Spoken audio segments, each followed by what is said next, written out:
1/4 of a number is 2 more than 1/5 of the number. So if we want to clear the fractions, what must we multiply each piece by? Yep, which is 20. I'm hearing some 20s out there, so I'm going to go with 20. Okay. Awesome. 20 over 1. Didn't leave any space. 20 over 1. 20 over 1. Is there anybody who doesn't understand why I'm doing what I'm doing at this stage or the previous stage? Harley, you good? Good, good, good. Boom, boom. That becomes a 5. 5x is. Boom, boom. 4 times 1.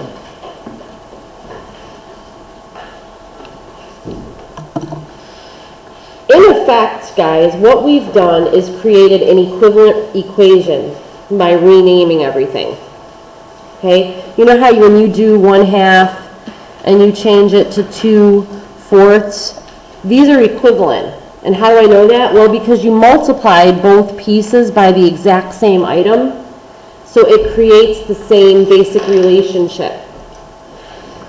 When you rename, or when you clear fractions, you're doing the same thing. Looks like this one's going to round out nicely. Did y'all come up with 40? Very good. Okay. How about number 3? Aha! 2 numbers are in a ratio 5 to 2. 1/2 their sum is 10.5. 1/2 their sum is 10.5. Okay. How do I identify what these numbers are? 1/2 their sum is 10.5. Remember when we did ratios, how when they had you, they did acres or something, 8 bushels of something, and they said you planted bushels of wheat in a ratio of 5 to 2, wheat to hay. And you planted a total of 360 acres. 5 to 2, no, 490 acres. You guys did 5x plus 2x is 490. Solved for x, and then plugged it in. So it's the same here.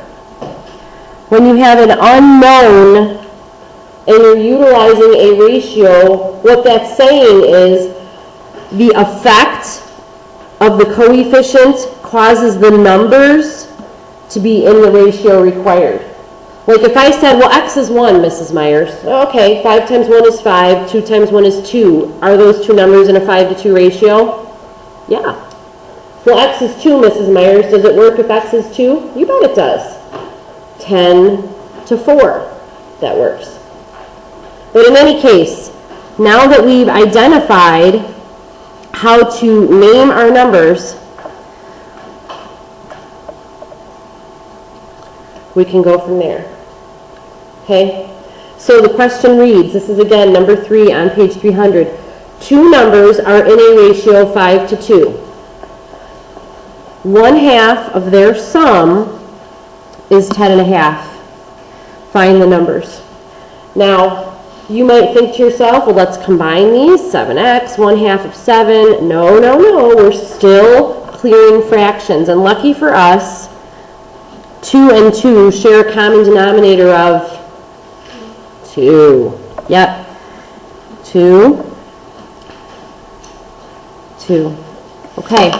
By multiplying both pieces by 2, we are going to be able to clear the fraction. Now remember yesterday when I taught you guys about this, by multiplying this by this only, the product of this then, which is a 1, will affect the items in parentheses. Okay? And I'm only writing that 1 just so you can see it, not because you need to. So you do not multiply 2 by 1/2, 2 by 5x, 2 by 2x. If you do that, you're multiplying it twice, because then you're going to multiply this by those things as well. Over here, it's a 1.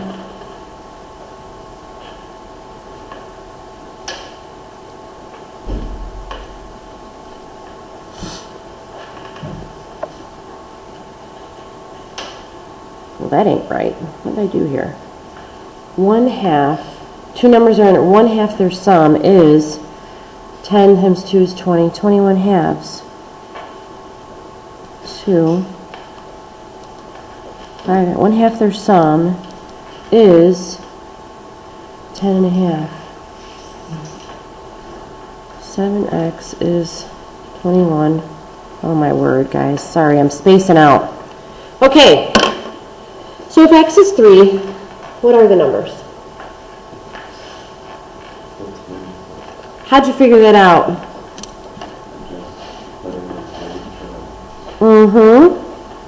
Good. 15 and 6 by plugging in there. Okay? All right. Super.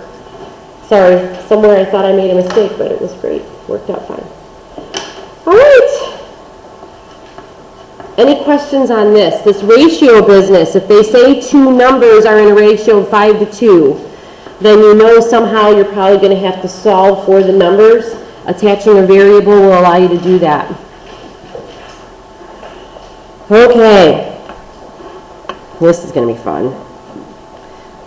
The width of a poster is 4/5 of its length.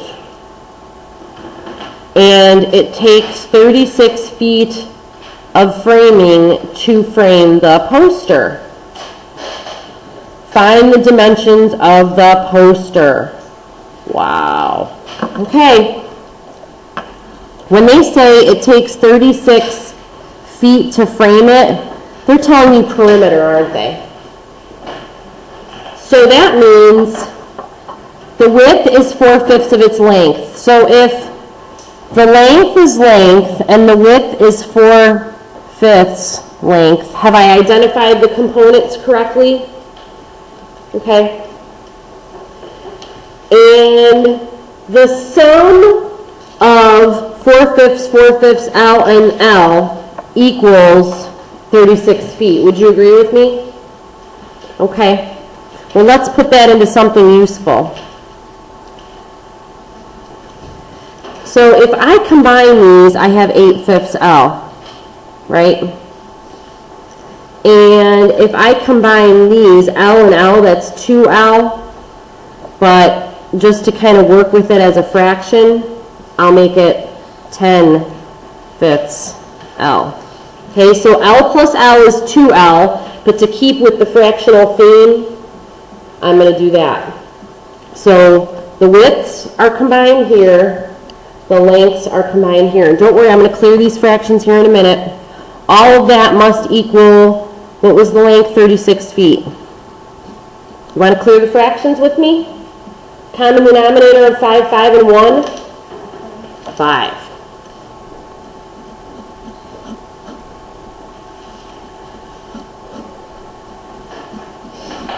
Okay, 8L plus 10L is whatever this product is. 180?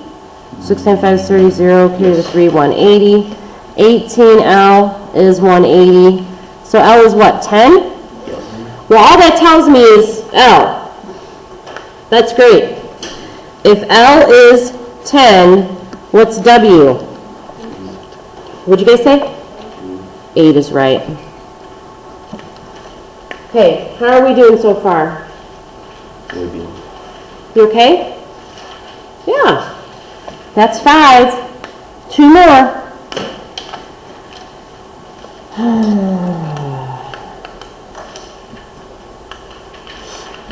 All right, this one's a tough one, number 7. Number 7. So, Scott spent where am I, number 7? Scott spent 1/9 of his allowance. Okay, I'm going to put a negative sign just so that I remember what I'm talking about. And this is just for my mind right now. And he spent 2/5 of his allowance on something else. Snack, who cares? Okay. So after spending after removing, he now has $2.20. He now has $2.20. So how am I going to figure out what to do? Anybody have any ideas? This is kind of a weird one. Okay. So what he spent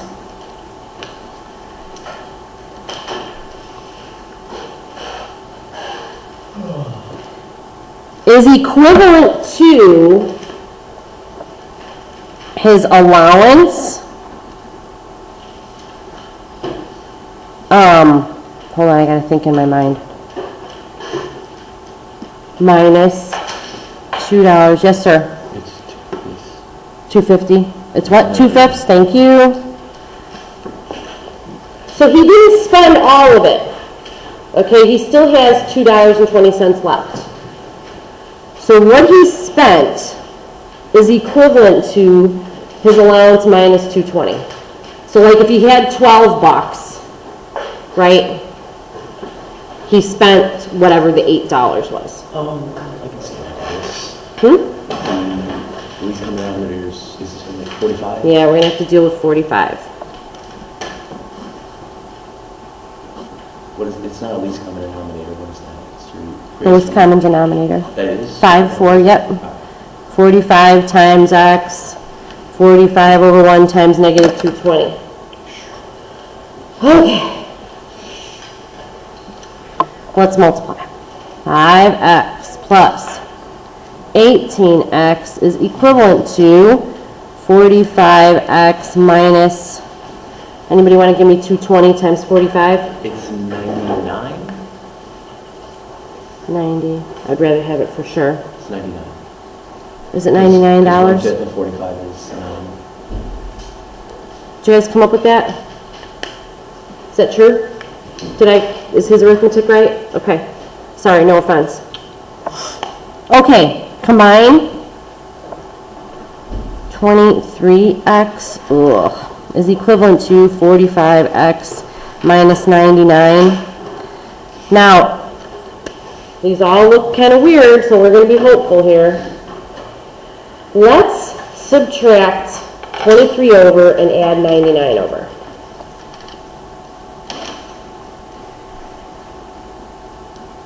So now I have, what is this, 22x? And if I add 99, I have 99 over here. So far, so good? Anybody want to put 99 divided by 22 in their calculator?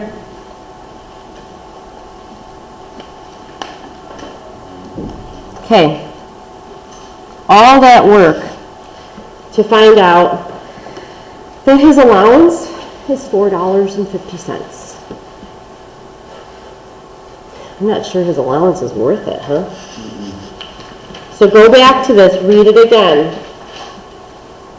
The items he spent on whatever, 1/9 of his allowance, and he also spent 2/5 of his allowance. Okay? So the X value is the allowance. Okay? The spending resulted in the allowance disappearing except for $2.20 worth. Okay? That's how we got here. This is one of the more difficult problems, and I always hope that they get easier, but they don't. Number 8 is exactly the same as this. Okay? Exactly the same. A 9, 9, 9, 9. A rectangle is 9 centimeters longer than its width. Here I go drawing again.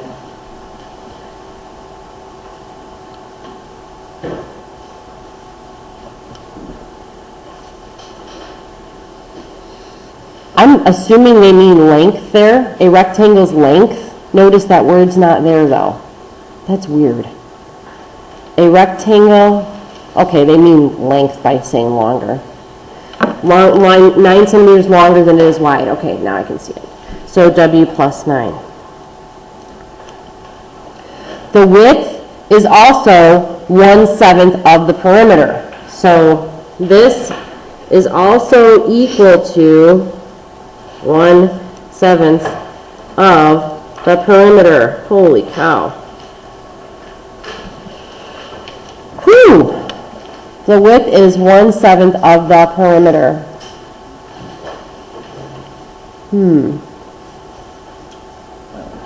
A rectangle is 9 centimeters longer than it is wide. So, there's a couple ways of doing this. So, they're talking about perimeter, right? So, if I just create these four sides and make them perimeter, right? W plus W plus W plus 9 plus W plus 9. This is the perimeter, right? The sum of those sides gives me perimeter. All of that then has to equal 1/7 of the width. Why do I know that? Shoot, I'm sorry. Why do I know that? Because in the second part of the sentence it says the width is 1/7 of the perimeter. Okay, so all of this is the perimeter. This definitely is the perimeter.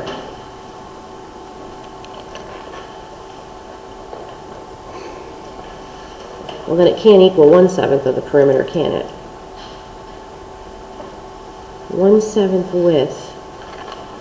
Wait a minute. The width equals 1/7 of the perimeter. The width equals 1/7 of the perimeter. 1/7 equals W. Holy cow. Okay, sorry. 1/7 of the perimeter, geez, I wrote this backwards, is the width. Right? 1/7 of the perimeter is the width. They say that in the second sentence. The width is 1/7 of the perimeter. Okay? If the width is 1/7 of the perimeter, then it's 1/7 of W plus W plus W plus 9 plus W plus 9. Okay? So, it would look like this. Sorry guys, I wrote it backwards. W plus W plus W plus 9 plus W plus 9. Okay? 1/7 of the perimeter is the width. 1/7 of the perimeter is the width. And the perimeter is the sum of the sides. If we combine these W's, you get 4W plus 18. 1/7. Okay? This right here is the easiest way to dissect that sentence, that whole thing. They tell us details on the shape, and then they tell you the width is 1/7 of the perimeter. So, knowing that each side added together gives me the perimeter, and knowing that 1/7 of the perimeter is the width, I can create this. Lowest common denominator. Anybody see lowest common denominator of 7 and 7? And 7? 7. Okay, that cancels this mess out, leaving me with 4W plus 18 equals 7W. 4W plus 18 equals 7W. Move your 4W's to the right and you should have 18 equals 3W. So W should be 6. If the width is 6, what's the length? 18. Yep. Very good. So 6 times 15. Let's try 15, Mrs. Myers. Thank you. Okay, so in order, this here and the guy with the money, income, his, whatever you call it, allowance, those are two of the hardest problems that you will see on your ACT. That kind of a question is on there, okay?